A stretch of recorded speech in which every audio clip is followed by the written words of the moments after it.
Hello, my name is Macy. I'm 42 years old and have been married twice. My second marriage has been wonderful, but my first was a disaster. My first husband's name is Bobby, and we were high school sweethearts. I was a cheerleader and he was a jock. We had a lot of fun together, and he made me happy back then. He was my first boyfriend, so I did everything for him because I thought he was the one I'd be with forever. We planned to go to the same university so we could stay together, but in my second year, when I was 19, I got pregnant. My family was upset, and I wasn't thrilled either.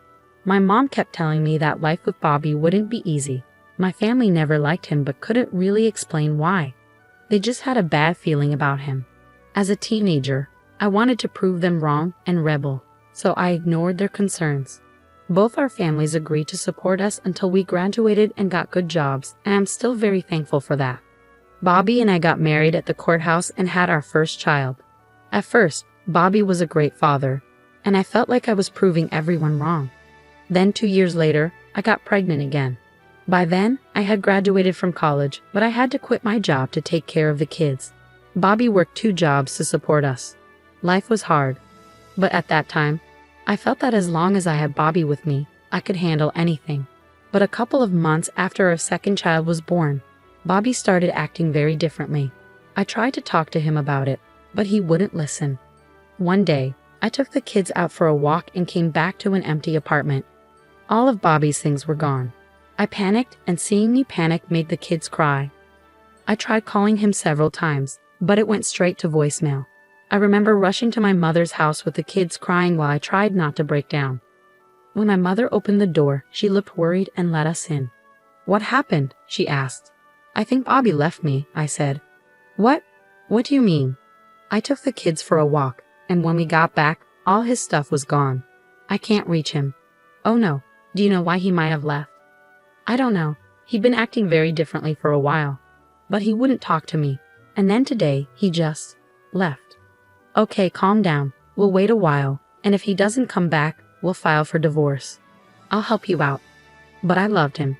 How could he do this to his children? I know. I wish I could find him for you and ask him all these questions, but we have to move on. Not because he'll heal you, but because you have 2 kids to raise. My mom was right. I spent the next few months painfully getting over him while raising 2 kids who looked a lot like him. I cried myself to sleep many nights, but eventually, months turned into years, and I slowly got over the pain. My kids obviously asked questions about their father, and when they were old enough, I told them the truth. They were devastated but surprisingly understanding. As a family, we learned to live past the pain. My mom was a huge help and made raising 2 kids much easier than it would have been alone. 13 years after Bobby left, I met my current husband, Fred, at a bar during one of my friend's birthday parties. My mom was watching the kids, so I thought it was a good time to relax and have some fun with my friends. Most of the night, I stayed with my friends, chatting and laughing. Towards the end of the night, Fred approached me. My friends had been encouraging me to meet someone for years, but I was too traumatized by Bobby to try. So when Fred came up to me, my friends stepped back to watch as I talked to him. He started by asking if he could buy me a drink. I wasn't going to turn down a free drink, so I said yes. We waited until we got our drinks to start talking. "So what brings you here?" he asked. "Ah, it's my friend's birthday, and I'm just here to celebrate with her," I replied. "That's nice. How about I send over some drinks for all of them?" he offered. "All of them? There are 7 more people there." "It's all right. I'll make up all the money I spent here the next 2 hours, so no worries." "So you're rich? Ha, I guess you could say that. Of course, I'm not trying to brag or anything. No, it's a great thing to flaunt. Not a lot of people get to do that, and you aren't being a jerk about it. You're buying a bunch of strangers drinks because I told you it was one of their birthdays. What can I say? I have a particular weakness for pretty women. You're so weak you believe everything they say, even lies." "Yes, of course. Although, did you lie?" he asked with a playful smile. "No, it is one of their birthdays. But it is concerning that pretty women make you weak. You should get that checked," I joked. "How about you help me with it?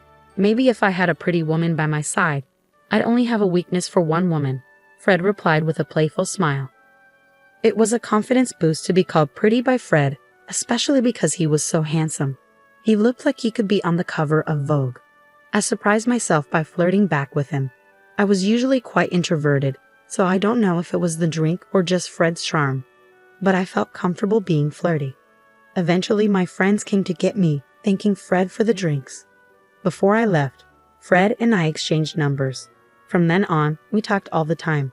We started with texts, then moved on to calls whenever we had free time or something interesting to share.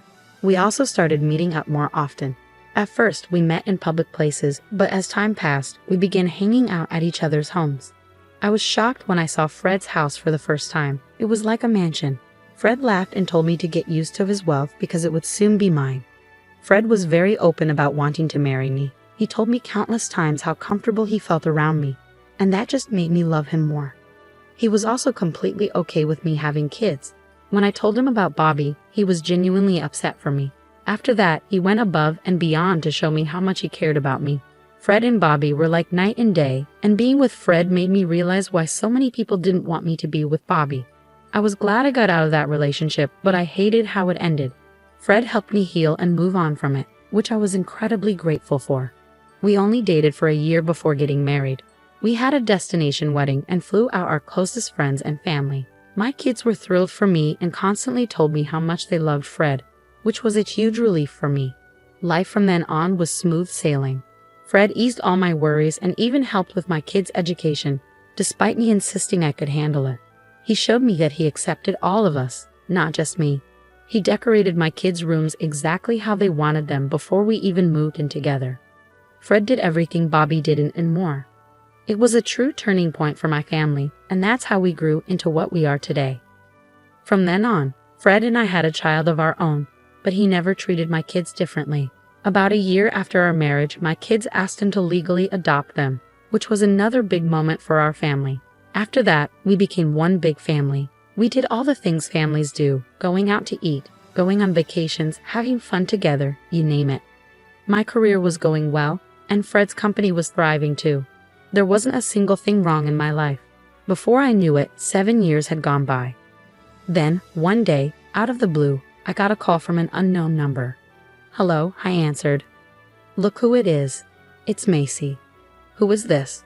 Don't you recognize me?" "Ah, I don't think you remember much anyway. It's Bobby here. How are you doing?" the voice said. "Bobby? What the heck? How did you even get my number?" I asked, surprised. "Ah, I forgot how whiny you are. I just happened to come across your number and thought I'd give you a call to see how you've been," Bobby replied. "How has life been treating you since?" he asked. "Since you left me? Oh, come on, Macy. We were having way too much trouble, and both you and I know that we would have gotten divorced anyway. So you just chose to leave without saying a word." "Well, I wanted to avoid all the emotional drama, so I did what I had to do," Bobby said. "You are unbelievable. A pretty rich piece of work. Do you even realize the harm you caused me? Leaving was the best thing that ever happened to me. Are you serious right now?" "Yes, I married a wealthy woman with kids, but I was willing to overlook it because of her money. And it paid off because she got me this amazing job that pays me so much. I'm living my dream." "So you abandoned your own kids to take care of someone else's. You gotta do what you gotta do, right? Please never call me again. Goodbye." I was stunned by the sheer audacity of that man to call me just to brag about his new rich lifestyle. Part of me wanted to keep talking to him just to find out where he was, so I could give him a piece of my mind. But I was so overwhelmed with emotions that I could barely think straight. After I hung up on him, I felt hurt, not for myself, but for my kids. They grew up without a father who was too busy taking care of his new wife's children. We struggled, but what did he expect?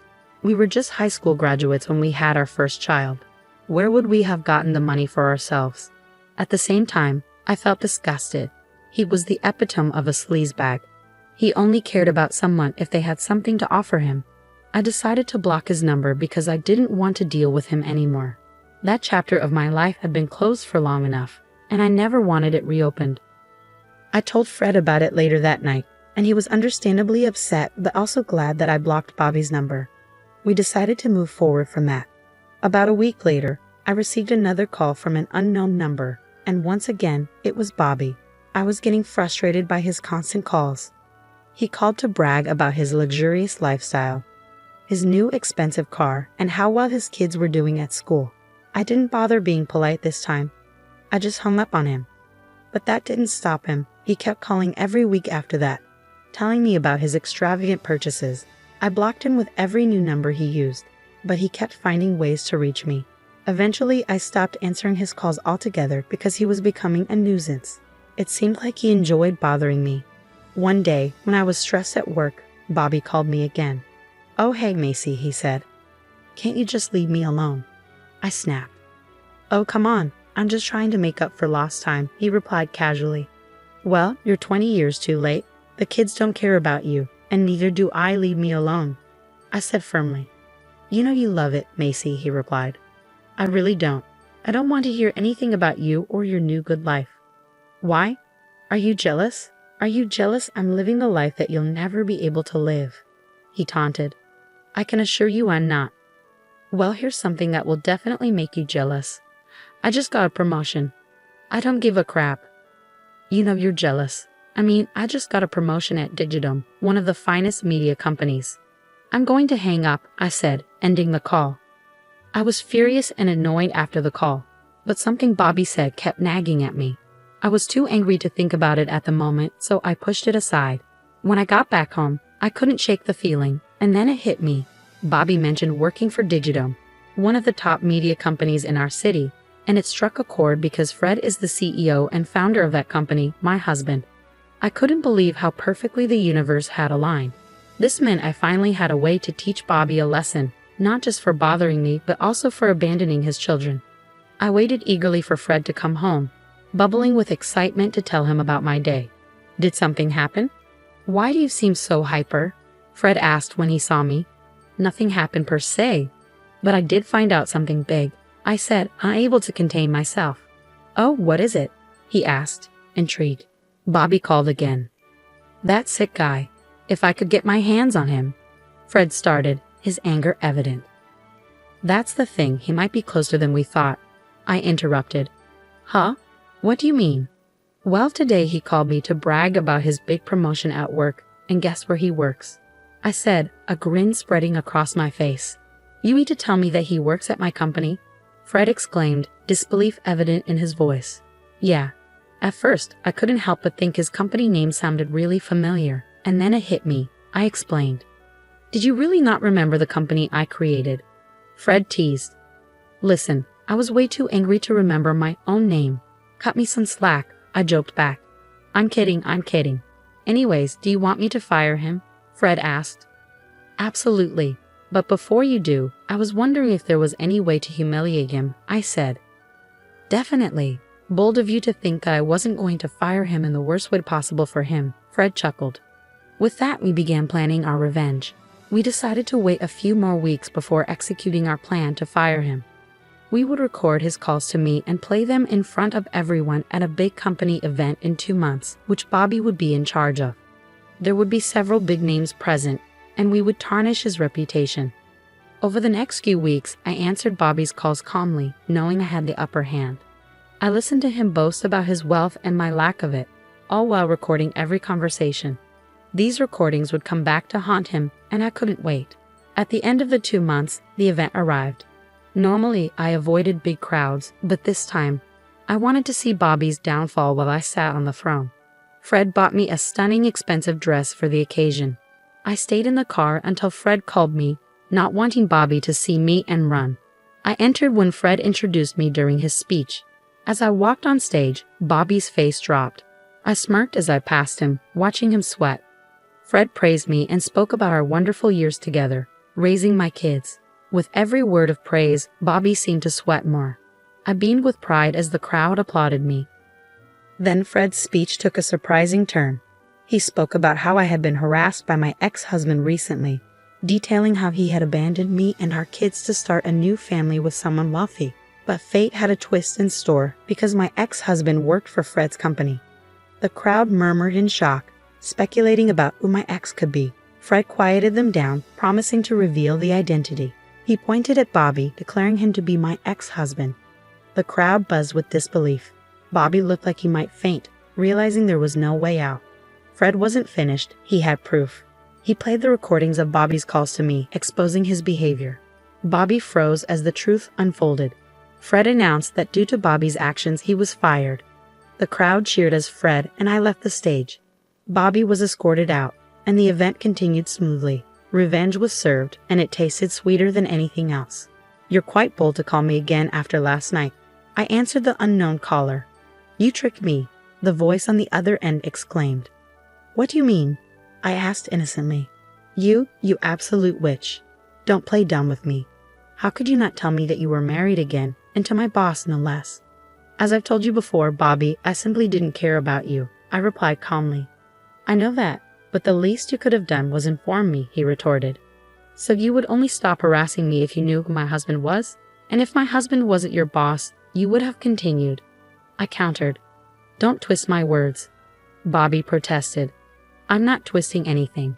And if we're talking about decency, Bobby, let's talk about you abandoning your family. If you could do that, I can certainly do this. Enjoy your new life, and I hope you find a new job," I said firmly. "I don't have a family anymore. My wife left me because of yesterday, and she took the kids. And it's all because of you," Bobby lamented. "I didn't do anything. You did this to yourself. Goodbye, Bobby, and good luck," I replied, ending the call. It felt empowering to finally stand up to Bobby and know that I had caused him to lose everything. I hope he learns never to mess with me or my family again. Fred and I continue to thrive together, and our kids have grown into wonderful adults.